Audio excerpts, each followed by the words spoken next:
I saw Esther last night in the restaurant looking beautiful, drinking her tea. I want to hang out with her. I want to have lunch and hang out. Who wants to hang out with Esther, really? I do. Come to the Vortex. Right now, I'm in the Vortex. Hang out with the better part of her. Hang out with the biggest part of her. Hang out with the Abraham that is her. Hang out with the core of that which she is. And she'll show up in your experience from time to time in her fleshiness. She has. Yeah. Okay, I'm a comedian. And the medium and the comedian. Yeah. Good match.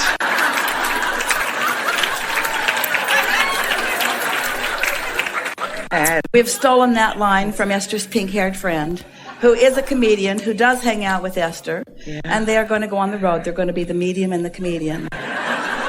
They're not really. All right, I'll come. Esther's not a medium, but you are a comedian. Yes. Yeah.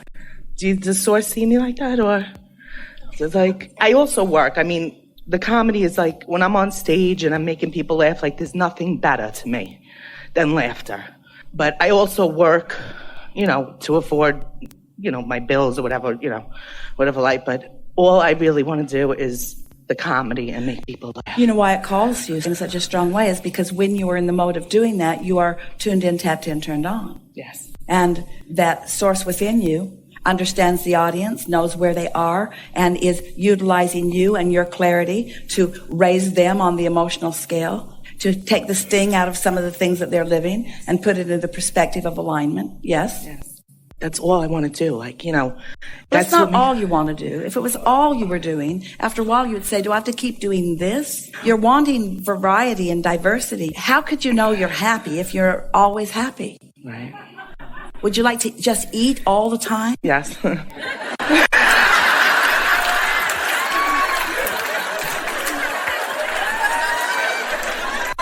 Now see, we were smart enough to see that coming. And since we are the medium and the comedian, we set you up for that. And life is always doing that, isn't it? Don't you all live in a situation comedy? Isn't it just delightful? Don't you love how the universe can put you in the juxtaposition with things to bring clarity and understanding to you in just the most delightful of ways? And I'll start, I was telling my girlfriends that are here with me today and my sister, and I'm like, you know what, I start off in the morning, I wake up, I have coffee, I listen to Abraham on YouTube, and I feel so good. And then I'm driving to work, and I'm still feeling good. Then all of a sudden, here comes my boss with his, asshole face, and I'm like, why am I attracting? Why are you near me? Well, here's the thing. Anybody feel the rumble strip? Anybody realize all four wheels are on the other side of the rumble strip? So your question is, how did you attract him? Yeah, I feel and my sister, and then they'll say, I'm like, how do I keep attracting these? That's how. Yes. Because it's active, right? Because I expect it. Is that what it is? Expectation is just strong belief. And a belief is just a thought you keep thinking. So as you continue to depart from your inner being who does not feel that way about that person, that's the time when Esther says, then you need more information. Your inner being does not feel that way. So what happens is you see something and you depart from the clarity of your inner being. And then because you don't want to depart from the clarity of your inner being, and since it happened while you're looking at his face, you associate him as being the wrongdoer who has caused you to feel that way, when actually he is fulfilling the reality that you're creating and continue to create as you talk about him and feel that way about him. He can't buck your current. He could buck your current, but most don't. Most live up to the expectations that you practice. And I want to love him, and I try to, I'm like, look at the good things about him. Here's the thing. Here's a much easier way, because there's a lot about him that's not all that lovable. But here's an easier way.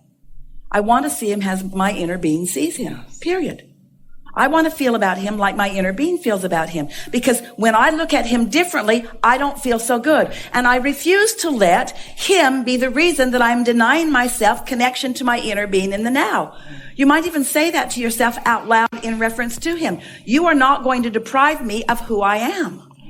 You see, here's something really important. Let's just stay here for a minute. You're really going to like this.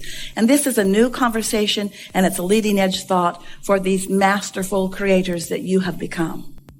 So, we are not saying to you that everyone that you are interacting with is lovely just as they are.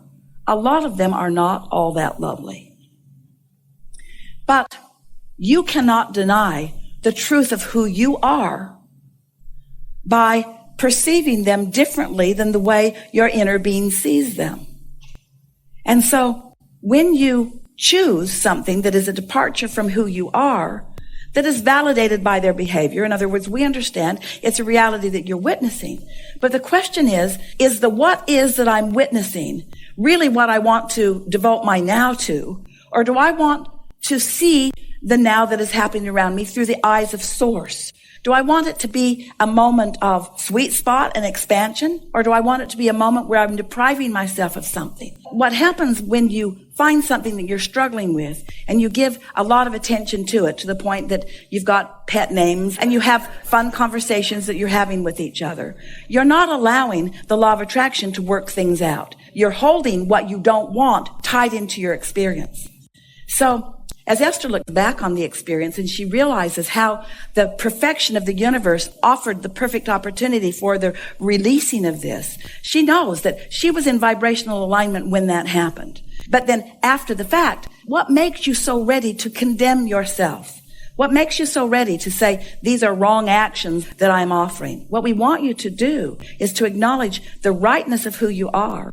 And in doing so, in knowing the rightness of who you are, that condemnation of others cannot be part of your experience. You can't be in alignment with who you are and pushing against someone else at the same time. It's just not a possible thing. So when you decide that alignment is what you're reaching for, then you discover that under any and all circumstances, you can maintain your alignment. The opposite is believing that you have to control the response or the understanding of others about you. And that is a long road that you never come to the end of. That's a completely unsatisfying experience, isn't it? Mm-hmm. To try to get somebody to understand who you really are and what you really mean. That's not your job. It's not your job to convince anybody anything about you. It's your job to be in alignment with who you are, and law of attraction will work out the details for you. Did we get there? Yes. Completely? Yes. I have one more question. Okay.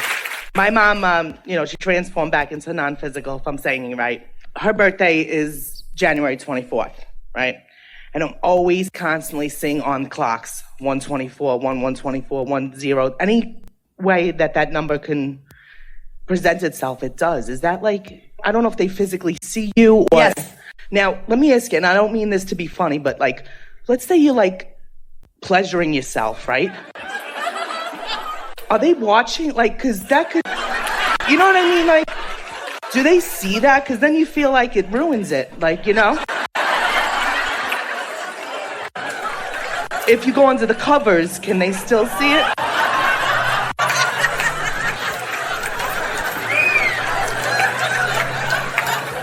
She's a comedian even when she doesn't mean to be a comedian.